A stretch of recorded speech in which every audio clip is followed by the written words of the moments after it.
maire du 17e arrondissement, Madame l'ambassadrice du Gabon auprès de l'UNESCO, Mesdames et Messieurs les représentants des ambassades d'Haïti, du Libéria et des États-Unis, Madame la présidente du comité mémoire de l'esclavage, Madame Vergès, Mesdames et Messieurs les élus, Monsieur le Président des Amis du Général Dumas, Mesdames et Messieurs, la mairie de Paris a toujours commémoré l'abolition de l'esclavage en organisant pour le personnel de la mairie tous les 27 avril et en soutenant des initiatives associatives le 10 mai et en faisant aussi déposer une gerbe rue d'Elgré le 23 mai.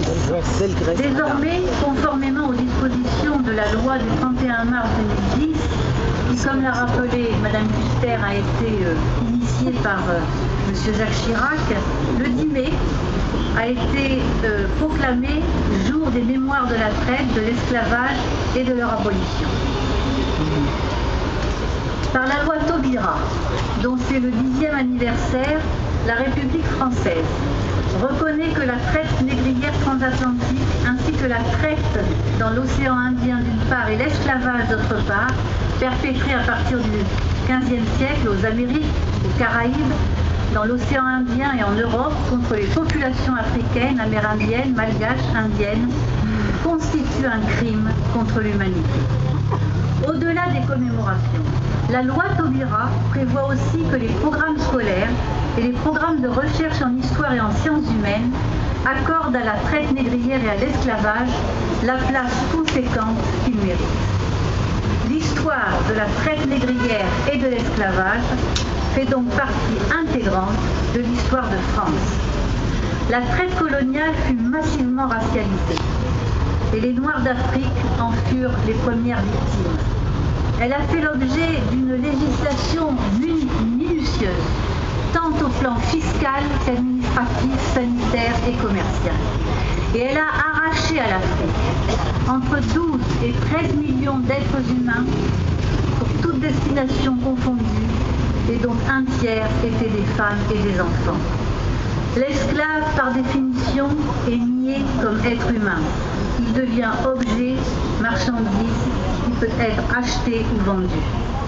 Il y a donc beaucoup à apprendre et à méditer sur ce qu'a signifié l'esclavage et, disons-le, les raisons idéologiques et d'intérêt économique qui ont poussé une certaine grande bourgeoisie et une certaine aristocratie française à commettre ce crime contre l'humanité, abandonnant toute la grande tradition démocratique, progressiste, universelle, proclamée durant et après la Révolution française.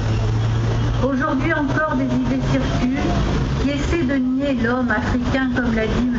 Rive à l'instant, en disant par exemple que les Africains, que l'homme d'Afrique ne serait pas entré dans l'histoire du monde. Alors même que nous savons ici que les civilisations africaines sont un apport considérable pour l'humanité, et ce, depuis des millénaires. Il est important que la commémoration du 10 mai ait lieu ici, aujourd'hui, dans le 17e arrondissement, devant les fers brisés de Driss Sankarsidé en l'honneur du général Dumas, père de l'écrivain, né esclave à Saint-Domingue.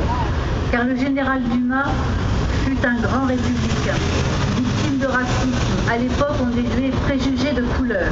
Il fut dénoncé pour avoir fait démonter la guillotine qui devait servir à exécuter 4 condamnés. Paris est une cité de mémoire. Paris regarde toute son histoire, y compris les pages les plus sombres. Et Paris n'oublie pas l'esclavage, blessure absolue de l'humanité. Paris se souvient du général Dumas, victime de son vivant parce que né esclave à Saint-Domingue, et victime juste dans sa mémoire puisqu'en 1940, les nazis firent abattre la statue à son effigie. En rendant au général Dumas sa place dans la ville, dans notre ville, nous réparons un peu, sans jamais effacer cependant, la double injustice qui fut faite à cet homme. Comme l'a rappelé Madame la maire du 17e, le 6 avril 2011, Aimé Césaire est entré au Panthéon. Désormais, les visiteurs auront l'occasion de rencontrer, rassemblés dans une même crypte, des figures associées au combat contre l'esclavagisme et le colonialisme. Je pense au grand Toussaint Louverture, à Louis Delgrès, à Victor Schœlcher, dont vous nous avez lu quelques phrases, à Félix Éboué et au grand Aimé Césaire. Leurs combats sont encore mal connus et leur histoire encore sujette à des raccourcis trompeurs, comme nous l'a rappelé M. Rive, à des incompréhensions. Et pourtant, ils sont indissociables de l'avènement de la modernité, de la citoyenneté, de la démocratie. Ce sont ces combats qui contribuent à l'universalité des droits de l'homme et aux idéaux de liberté, d'égalité et de fraternité. Dans Présence africaine, en 1958, Aimé Césaire a écrit « Mon nom offensé, mon prénom humilié, mon état révolté, mon âge, l'âge de pierre, ma race, la race humaine, ma religion, la fraternité. » Voilà en quelques mots la pensée d'un rebelle qui s'est confronté à l'histoire sans jamais renoncer ni au rêve ni à la poésie. Il faut donc rendre hommage à la formidable modernité de l'œuvre anticolonialiste d'Aimé Césaire, qui est une constante réfutation de notions figées de l'identité nationale ou d'un récit historique eurocentré.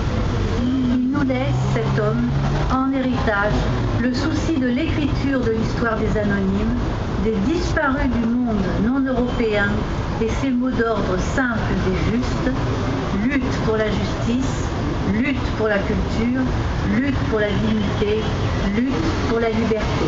Je vous remercie.